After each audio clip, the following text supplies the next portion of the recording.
Boa noite, queridos amigos. Sejam bem-vindos a mais um episódio do programa Nisto Queremos, o programa que tem como fundamento o estudo das 28 crenças fundamentais da Igreja Adventista do Sétimo Dia. Como já temos vindo a dizer nos últimos episódios, caminhamos a passos largos para o final deste estudo, mas ainda temos alguns para fazer e com certeza serão importantes para toda a informação que procura e que procura também ver esclarecida. O tema de hoje é morte e ressurreição. A morte é algo que, a determinada altura da nossa vida, ou em qualquer momento, nós pensamos sempre. Ou porque acontece a alguém nosso próximo, um amigo, um familiar. E é um assunto que a humanidade tem estudado já há muitos anos e muito exaustivamente. A morte, associada ao tema da ressurreição, faz com que este episódio se revista de alguma importância para os cristãos a poderem conseguir entender estes dois conceitos. Mas para começar, antes de começarmos a falar sobre morte e ressurreição, vamos falar acerca do contrário da morte, que é a imortalidade. A imortalidade é o estado ou a qualidade de quem não é sujeito à morte, ou de algo que não é sujeito à morte. Os tradutores da Bíblia usaram a palavra imortalidade para traduzir o termo grego atanasia, que é ausência de morte, ou o termo aftársia, que significa incorruptibilidade. Mas como é que este termo se relaciona, este termo da imortalidade, se relaciona com os seres humanos? A Bíblia revela, aliás, que Deus é imortal. E nós podemos ver isso em 1 Timóteo, no capítulo 1 e no versículo 17, que diz: Ora, ao Rei dos séculos, imortal, invisível, ao único Deus, seja honra e glória para todo o sempre. Amém. A Bíblia aqui declara logo de caras que Deus é imortal. De facto, Ele é o único que tem imortalidade. E nós podemos ver isso também no versículo que está anterior ao que acabámos de ler, que é no versículo 16. Aquele que tem Ele só a imortalidade e habita na luz inacessível, a quem nenhum dos homens viu nem pode ver, ao qual seja a honra e poder sempre eterno. Amém. Deus não foi criado, existe por si próprio, não tem princípio, nem tem fim. É imortal. Em contraste com Deus, então, os seres humanos são mortais.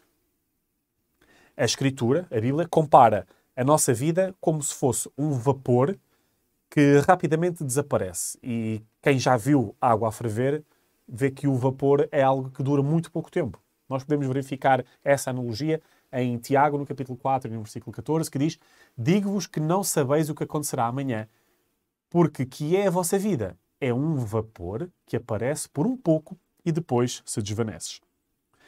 Os seguintes versículos que vamos ler a seguir também atestam para a fugacidade que é a vida humana. Vamos ler Salmos 78, 39 e Jó 14, 1 e 2.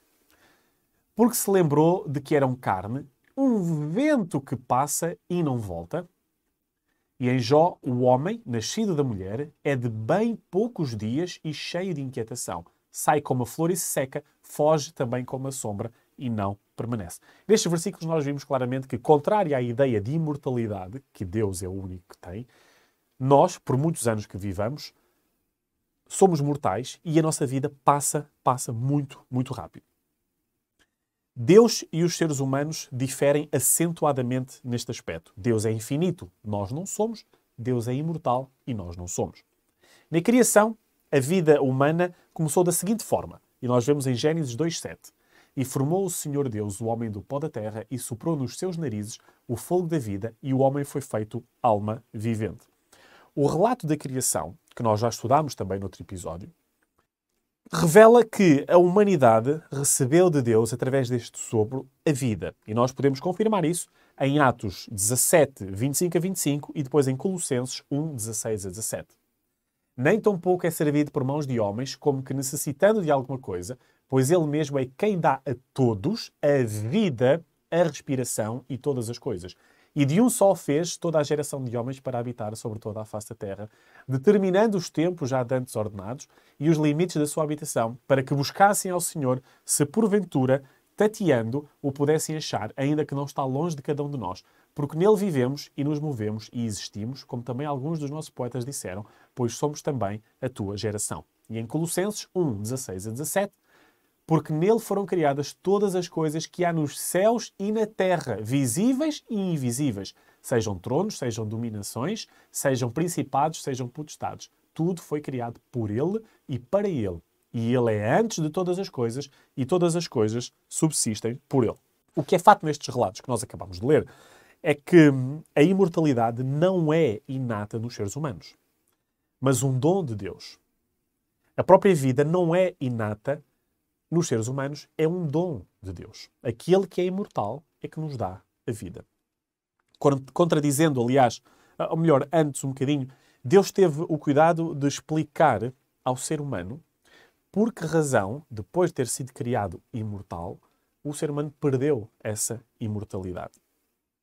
Deus teve esse cuidado de explicar a condição sobre a qual perderiam esse dom, que era comendo da árvore do conhecimento do bem e do mal. E nós podemos verificar isso em Gênesis 2, capítulo 2, aliás, e versículo 17, que diz: mas da árvore da ciência do bem e do mal, dela não comerás, porque no dia em que dela comeres, certamente morrerás. Contradizendo o aviso de Deus de que a sua desobediência resultaria na morte, ou numa mudança de estado que eles tinham conhecido até então, Satanás garantiu aquilo que nós vemos relatado em Gênesis, no capítulo 13 e no versículo 4. Então a serpente disse à mulher: certamente não morrereis. E o ser humano agora debate-se com duas ideias ou duas correntes diferentes de pensamento. A primeira é de que eram imortais e que tudo funcionava bem e que se fizessem determinada coisa, se comessem da árvore do conhecimento do bem e do mal, então certamente morreriam. No entanto, a informação que chega ao ser humano seguinte, desta vez por Satanás, é de que, calma, certamente não morrereis. O que é facto é que o ser humano transgrediu e é condenado, então, à morte. Contradizendo o aviso de Deus, de que essa desobediência resultaria à morte, Satanás leva os seres humanos para um caminho diferente, para tomarem uma decisão contrária àquela que teriam que tomar. Mas depois de terem transgredido o que o mandamento de Deus dizia, Adão e Eva descobriram que, efetivamente, o salário do pecado é a morte. O pecado ditou a Adão e Eva a sentença que nós vemos em Gênesis 3, 19, que diz: no suor do teu rosto comerás o teu pão até que te tornes à terra, porque dela foste tomado, porquanto és pó e em pó te tornarás. Este versículo serve não só para dizer o que acontece ao ser humano depois de ter transgredido a lei de Deus, mas também nos leva a lembrar aquilo que foi o início, porque foi feito do pó da terra. Foi uma construção de Deus a partir do pó da terra. E então há aqui uma mudança neste ciclo de vida que faz com que o homem então tornasse à condição na qual foi criado. Depois de ter dado esta sentença, Deus então vedou ao casal pecador o acesso à árvore da vida, muito simplesmente para que não comessem dela e vivessem neste estado pecaminoso eternamente.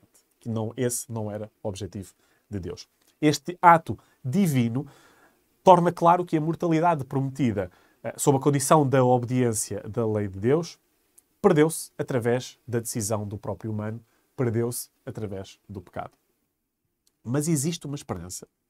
Apesar desta decisão do ser humano que fez com que perdesse esta condição de imortalidade que era inicial, existe uma esperança. E Deus não deixou, apesar de ter castigado o ser humano pela sua desobediência, Deus não deixou de lhe dar algo em que se pudesse agarrar, uma esperança com a qual se pudesse agarrar.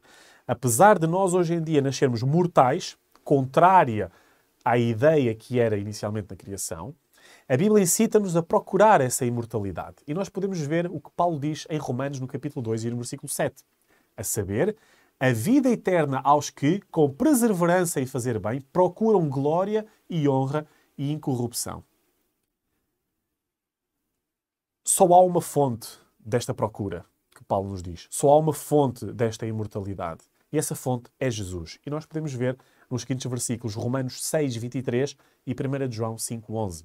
Porque o salário do pecado é a morte, mas o dom gratuito de Deus é a vida eterna por Cristo Jesus, nosso Senhor. E em 1 João 5, 11, e o testemunho é este, que Deus nos deu a vida eterna e esta vida está em seu Filho.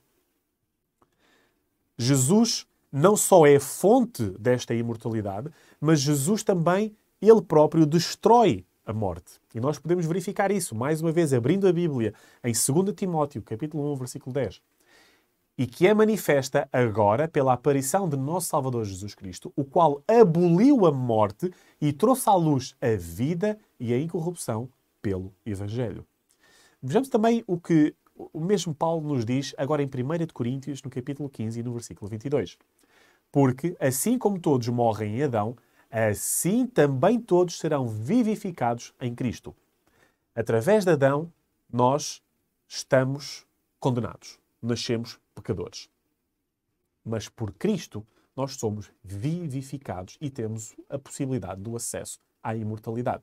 Não sei se se lembram, no episódio em que eu participei, no último episódio, que foi na crença relativamente ao casamento e família, eu falei de uma frase que tinha visto nessa semana, que dizia o seguinte, e que explica muito bem isto que acabámos agora de ler, que dizia que eu não estava no Éden para sofrer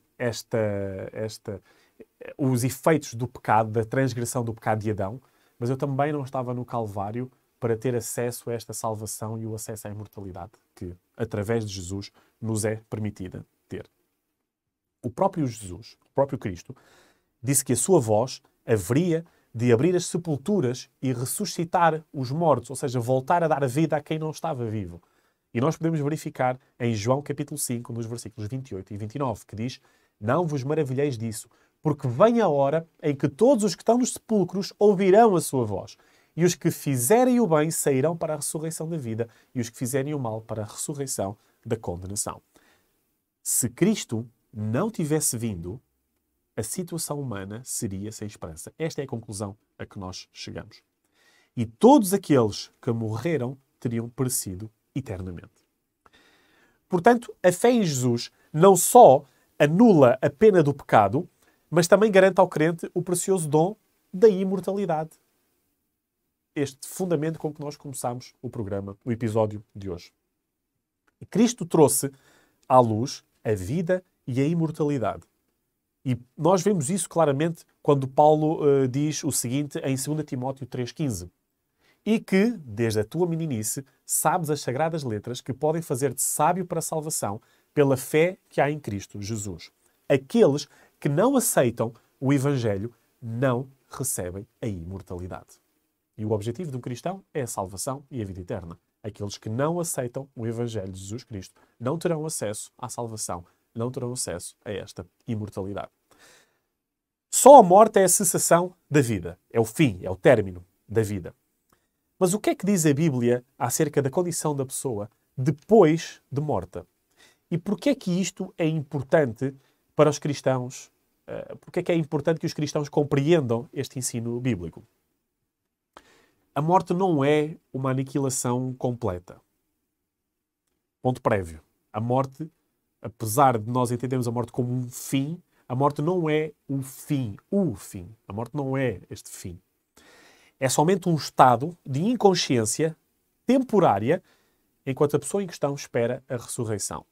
E a Bíblia até se refere à morte como um sono, e nós vamos ver vários exemplos. Referindo-se à morte de Davi e de Salomão e de outros reis de Israel e de Judá, o Antigo Testamento diz que eles dormiram ou adormeceram juntamente com os seus pais. E nós vamos ver 1 de Reis 2:10, no mesmo livro, o capítulo 11, no versículo 43, e ainda no mesmo livro, o capítulo 14, versículo 20. E Davi dormiu com os seus pais e foi sepultado na cidade de Davi. E adormeceu Salomão com os seus pais e foi sepultado na cidade de Davi, seu pai, e Roboão, seu filho, reinou em seu lugar. E foram os dias que Jeroboão reinou 22 anos e dormiu com os seus pais, e Nabade, seu filho, reinou em seu lugar. A Bíblia identifica a morte como um sono. Um sono é o que nós fazemos sempre no final da jornada, no final do dia. E esse sono não é eterno. No dia seguinte, voltamos a acordar. O próprio Novo Testamento usa a mesma palavra, esta mesma figura, quando descreve a condição da filha de Jairo. E nós vemos em Mateus, capítulo 9, versículo 24. E disse-lhes: retirai-vos, que a menina não está morta, mas dorme. E riram-se dele. Recordando também o martírio de Estevão, Lucas escreveu o seguinte em Atos 7:60. E, pondo-se de joelhos, clamou com grande voz: Senhor, não lhes imputes este pecado. E tendo isto, adormeceu. É a própria Bíblia já a dar a ideia de que a morte não é o fim. Tanto Paulo como Pedro, e a Bíblia tem vários exemplos, e nós vamos ler agora aqui dois, também chamaram a morte um sono. Ou seja, não era só Jesus que identificava a morte como um sono. Os próprios profetas, os próprios discípulos de Jesus, os próprios apóstolos de Jesus, faziam esta continuidade da ideia da morte como um sono para dar a ideia de que é algo que não é o fim de tudo. Vamos ler em 1 Coríntios 15, 51 e depois 2 de Pedro 3, 4. Eis aqui vos digo um mistério, diz Paulo. Na verdade, nem todos dormiremos, mas todos seremos transformados. E Pedro diz-nos, e dizendo, onde está a promessa da sua vinda? Porque desde que os pais dormiram, todas as coisas permanecem como desde o princípio da criação. A representação bíblica da morte como um sono aplica-se perfeitamente à sua natureza, como é visível na seguinte demonstração. Os que dormem não sabem nada. Isto serve para... Os versículos que vamos ler agora servem para nos identificar o estado em que estamos durante esta morte ou durante este sono. E vamos ler em Eclesiastes 9:5, um texto que nos identifica que os que dormem ou estão mortos não sabem nada. E diz o seguinte, porque os vivos sabem que hão de morrer, mas os mortos não sabem coisa nenhuma. Nem tão pouco eles têm jamais recompensa, mas a sua memória ficou entregue ao esquecimento. Neste sono, cessa-lhes o pensamento totalmente. E Salmos 146, 4 diz-nos, sai-lhes o espírito e eles tornam para a sua terra. Naquele mesmo dia perecem os seus pensamentos. Ainda em Eclesiastes, no capítulo 9 e no versículo 10, diz-nos que o sono põe fim a todas as atividades de um dia. Tudo quanto te vier à mão para fazer, faze-o conforme as tuas forças. Porque na sepultura, para onde tu vais, não há obra, nem indústria, nem ciência, nem sabedoria alguma. O sono normal torna as emoções inativas. Eclesiastes ainda, no capítulo 9 também, mas no versículo 6 diz, até o seu amor, o seu ódio e a sua inveja já apareceram e já não têm parte alguma neste século, em coisa alguma de que se faz debaixo do sol. Diz-nos ainda a Bíblia que no sono o homem não louva ao Senhor. E em Salmos 115, versículo 17, lemos, os mortos não louvam ao Senhor, nem os que descem ao silêncio. Diz-nos ainda que este sono pressupõe um acordar. Por isso é que é importante nós entendermos quando a Bíblia compara a morte a um sono, dizendo que dos sonos todos podem acordar. Comparando então a morte também não é o fim de tudo. João capítulo 5, versículos 28 e 29 diz, não vos maravilheis disso, porque vem a hora em que todos os que estão nos sepulcros ouvirão a sua voz, e os que fizerem o bem sairão para a ressurreição da vida, e os que fizerem o mal para a ressurreição da condenação. Todos os mortos vão para um sítio, vão para a sepultura. Tanto justos como ímpios. E vamos ver o que Salmos nos diz no capítulo 89 e no versículo 48. Que homem há que viva e não veja a morte? Ou que se livre a sua alma do poder do mundo invisível? Jacó ainda diz o seguinte em relação a este assunto no capítulo 37 de Gênesis e no versículo 35. E levantaram-se todos os filhos e todas as suas filhas para o consolarem. Recusou, porém, ser consolado e disse, na verdade, com choro hei de descer o meu filho até à sepultura. Assim o chorou seu pai.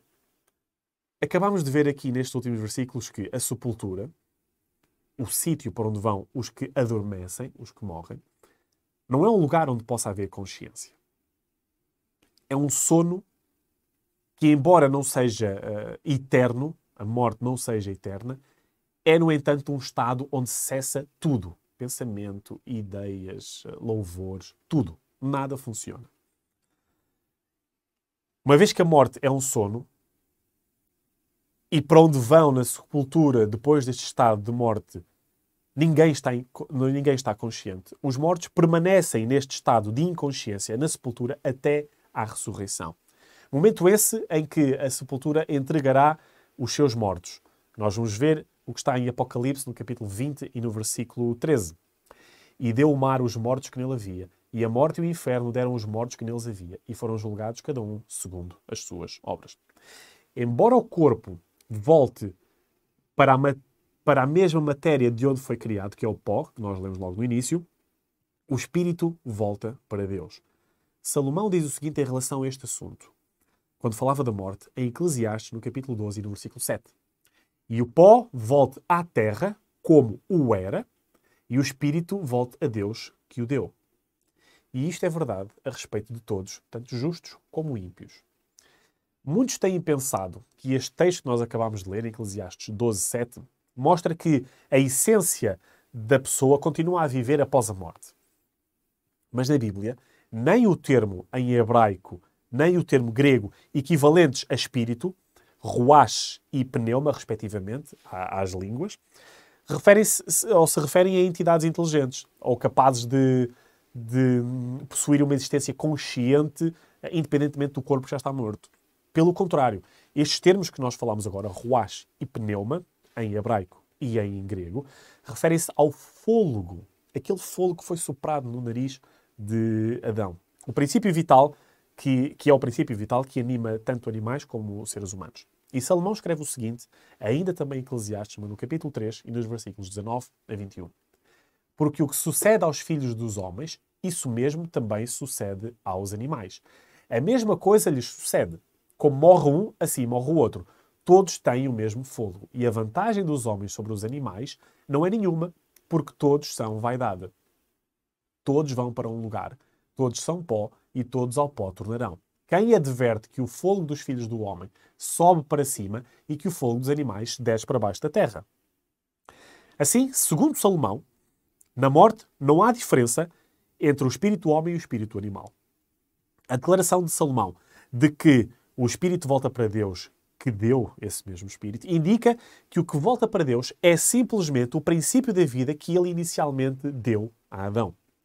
Não há qualquer indicação na Bíblia de que esse espírito ou esse fôlego fosse uma entidade consciente que pudesse existir separada do corpo.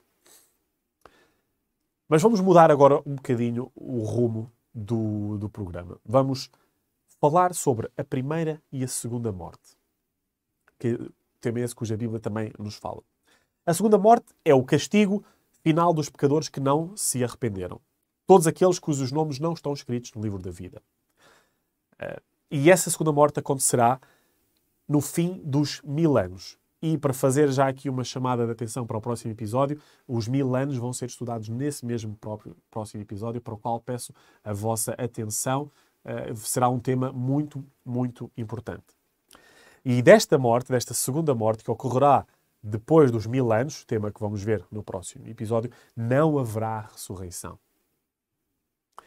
Com a destruição de Satanás daqueles que o seguem, dos ímpios, o pecado é desarraigado totalmente e a própria morte é destruída. Vejamos o que nos diz 1 Coríntios 15, 26 e Apocalipse 20, 14.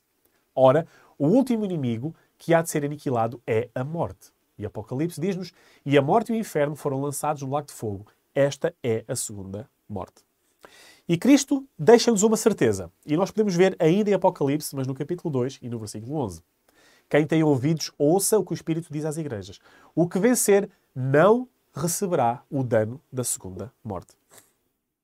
Baseando-nos naquilo que a Bíblia designa por segunda morte, nós podemos concluir que a primeira, que antecede, é aquela por que passam todas as pessoas.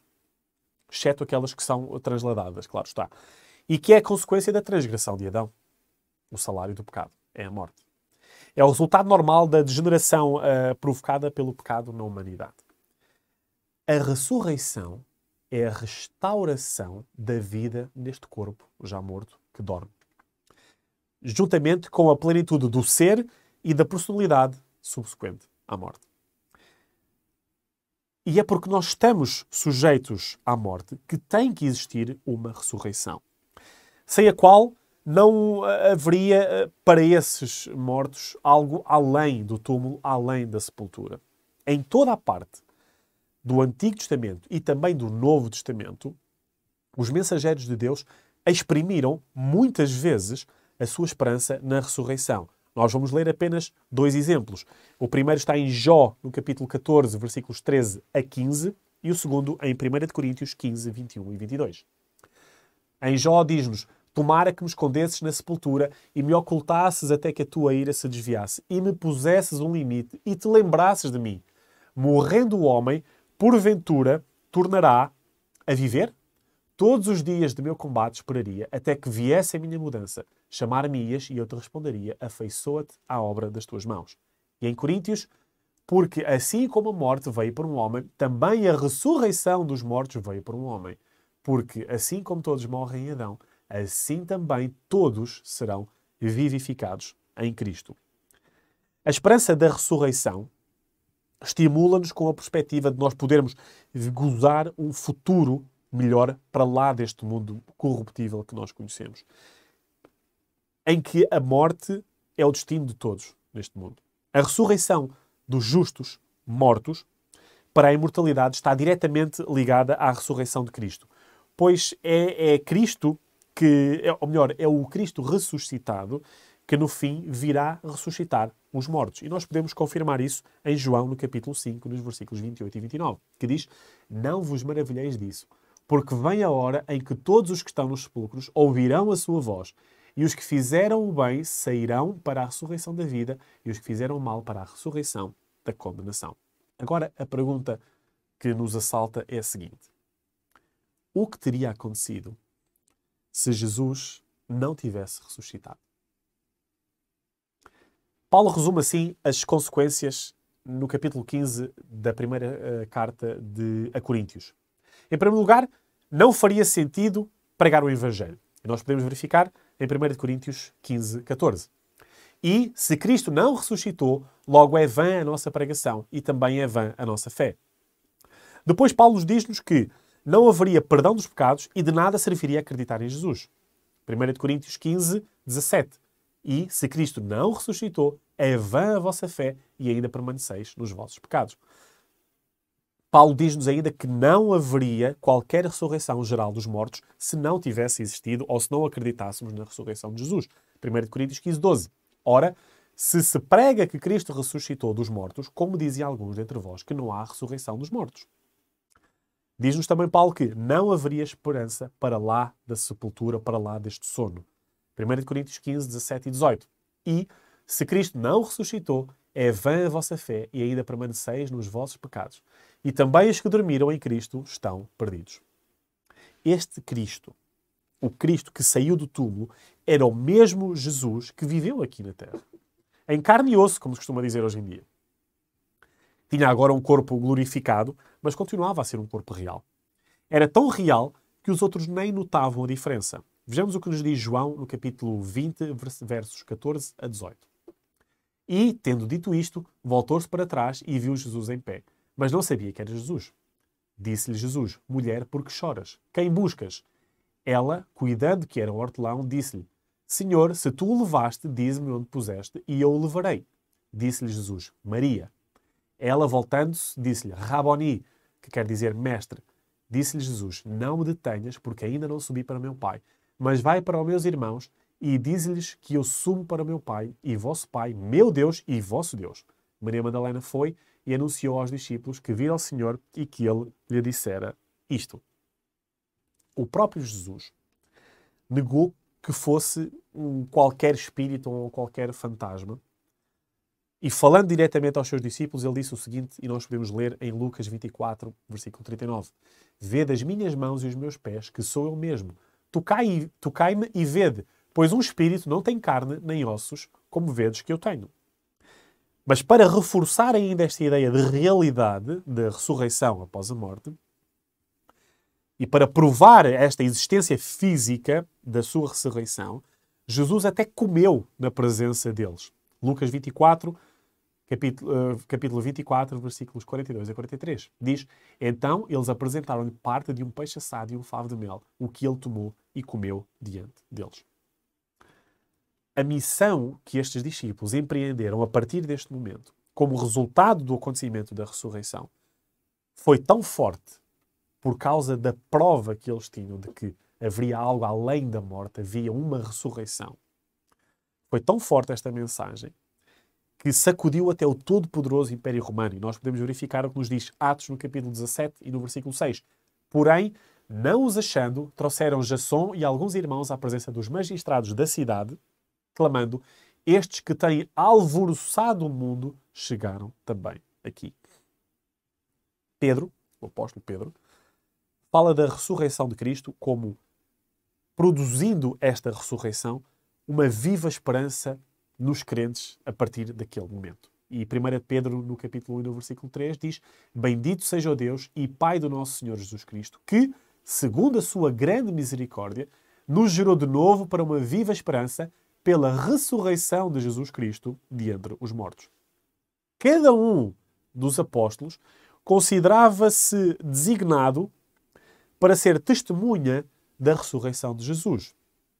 Atos, no capítulo 1, no versículo 22, diz: começando desde o batismo de João até ao dia em que dentre nós foi recebido em cima, um deles se faça conosco testemunha da sua ressurreição. Foi o conhecimento pessoal dos apóstolos e dos discípulos da ressurreição de Jesus que deu um poder extraordinário ao seu próprio testemunho. E nós vemos o que nos diz Atos, no capítulo 4, no versículo 33. E os apóstolos davam, com grande poder, testemunho da ressurreição do Senhor Jesus, e em todos eles havia abundante graça. Quando Paulo foi acusado perante o Sinédrio, ele declarou que era por causa da esperança na ressurreição dos mortos que ele estava a ser julgado naquele momento. Atos, no capítulo 23 e no versículo 6, diz: e Paulo, sabendo que uma parte era de saduceus e outra de fariseus, clamou no conselho: varões e irmãos, eu sou fariseu, filho de fariseu. No tocante à esperança e ressurreição dos mortos, sou julgado. Paulo explica ainda que pelo batismo, pelo ato do batismo, e se quiserem saber mais sobre o batismo, podem também verificar o episódio que tivemos dedicado a este tema, o cristão, através deste ato do batismo, testifica a fé na ressurreição de Cristo. E ele diz o seguinte em Romanos 6, 4 e 5. De sorte que fomos sepultados com ele pelo batismo na morte, para que, como Cristo ressuscitou dos mortos pela glória do Pai, assim andemos nós também em novidade de vida. Porque, se fomos plantados juntamente com ele na semelhança da sua morte, também o seremos na da sua ressurreição. Cristo ensinou que existem duas ressurreições gerais. Uma ressurreição para a vida, como já lemos também, para os justos, e uma ressurreição de condenação para os injustos. E nós já lemos isso, mas vamos reforçar novamente no capítulo 5 de João e nos versículos 28 e 29. Não vos maravilheis disso, porque vem a hora em que todos os que estão nos sepulcros ouvirão a sua voz, e os que fizeram o bem sairão para a ressurreição da vida, e os que fizeram o mal para a ressurreição da condenação. Os 1000 anos que separam estas duas ressurreições, e mais uma vez reforço o convite para verem o próximo episódio que falará sobre estes 1000 anos. Estes 1000 anos separam estas duas ressurreições, a primeira e a segunda. E, queridos irmãos, é importante nós fazermos esta passagem mais exaustiva pela Bíblia e todos estes versículos que acabámos de ler, para que nós conseguirmos chegar à conclusão de que aquilo que nós estamos aqui a falar não é algo que surgiu da minha cabeça ou da nossa cabeça. Não foi algo que nós inventámos. Apenas estamos baseados na Escritura. E a Escritura, a Bíblia, embora tenha sido fisicamente escrita por uma humana, não foi. A Escritura, a Bíblia, é a voz de Deus a falar-nos hoje em dia. Por isso é que é importante nós estudarmos estes temas, nós termos a certeza daquilo que nós dizemos ser, nós temos a certeza e sermos coerentes daquilo que nós dizemos ser e que somos. É muito importante nós fazermos estes estudos baseados sempre no chamado Assim diz o Senhor, porque apesar de ter sido escrita por homens, foi ditada por Deus. Por isso é que é importante nós estudarmos estes temas forçadamente, com um foco muito grande ou total na Bíblia, porque é a palavra de Deus. Nós não queremos inventar nada. Sempre que o ser humano tenta inventar alguma coisa, até pode parecer muito bom, mas a médio ou curto até prazo, veremos que não é uma coisa muito salutar para nós próprios e que o resultado que vai ter não será bom, com certeza. É focados sempre na palavra de Deus, que nos chega através da Bíblia, que nós temos que chegar às nossas conclusões. Deus não esconde nada. mesmo sobre estes temas que a muitos podem parecer estranhos, falar sobre morte e sobre ressurreição, o que é isso da ressurreição, como é possível viver após a morte, após o fim de tudo. Mesmo sobre estes temas, Deus não esconde. Deus dá-nos a luz necessária para nós entendermos estes temas através da sua Bíblia.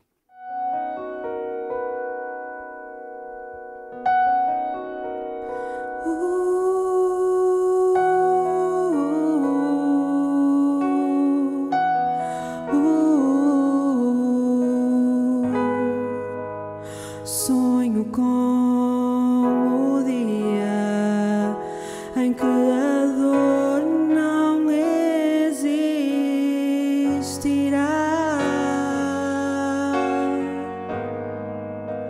Sonho com o dia em que as flores não irão murchar. Eu preciso encontrar um lugar onde a paz reinará. Lá será o meu lar. Eu vou viver num lugar de amor.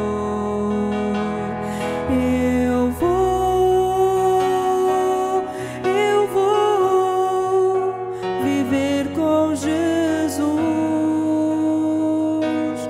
a esperança para um mundo sem luz.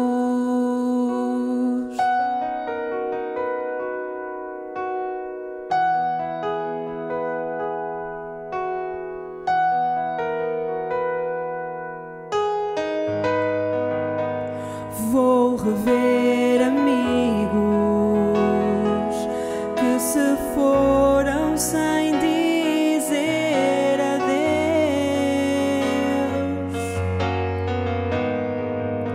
Terei então a chance de abraçar o meu Salvador. Eu preciso esquecer este mundo. Quero me preparar. Aqui não é o meu lugar. Eu vou viver num lugar de amor. Eu vou viver com Jesus, a esperança para o mundo. Eu vou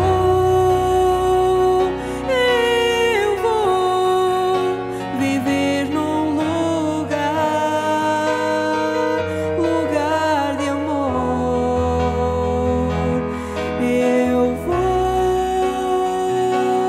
Eu vou viver com Jesus, a esperança para um mundo sem luz.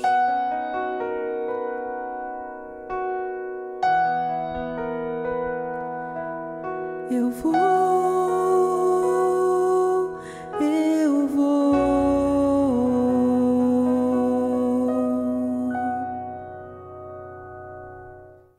Antes de fazermos a conclusão deste estudo de hoje, vamos ler a crença que nós estamos a estudar. A 26ª crença fundamental da Igreja Adventista do sétimo dia. Morte e ressurreição. O salário do pecado é a morte, mas Deus, que é imortal, concederá vida eterna aos seus redimidos. Até esse dia, a morte é um estado de inconsciência para todas as pessoas. Quando Cristo, que é a nossa vida, voltar, os justos ressuscitados e os justos vivos serão glorificados e serão levados ao encontro do seu Senhor. A segunda ressurreição, a ressurreição dos injustos, terá lugar 1000 anos depois. Em linguagem inconfundível e muito clara, A Bíblia apresenta o caminho de Deus para a nossa salvação. E nós podemos ler o que está em Ezequiel, no capítulo 18, nos versículos 30 a 32.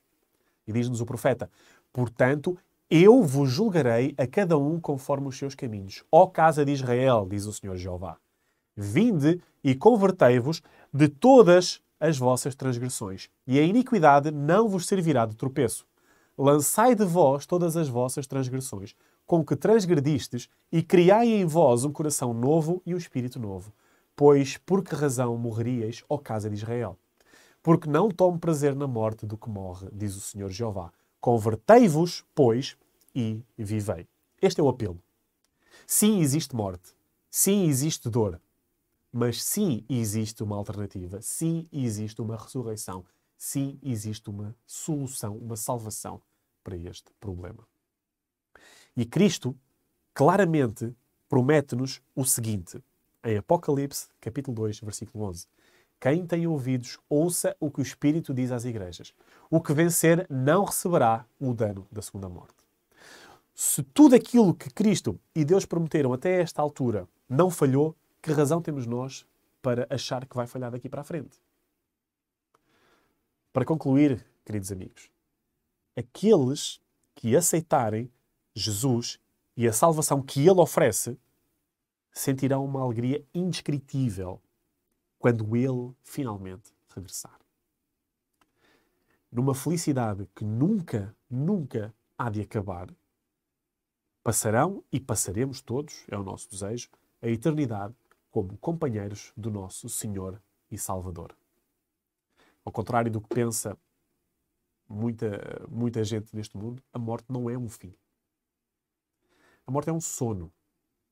E no fim de cada sono, nós acordamos. A questão é, quero eu acordar para a salvação e a imortalidade ou não?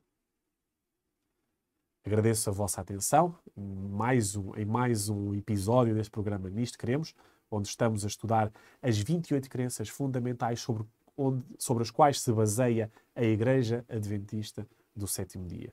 Espero que tenham gostado e deixo já o convite, e já o deixei ao longo deste episódio, para estarem atentos ao próximo episódio importantíssimo, que fala sobre o intervalo destas duas ressurreições, os 1000 anos.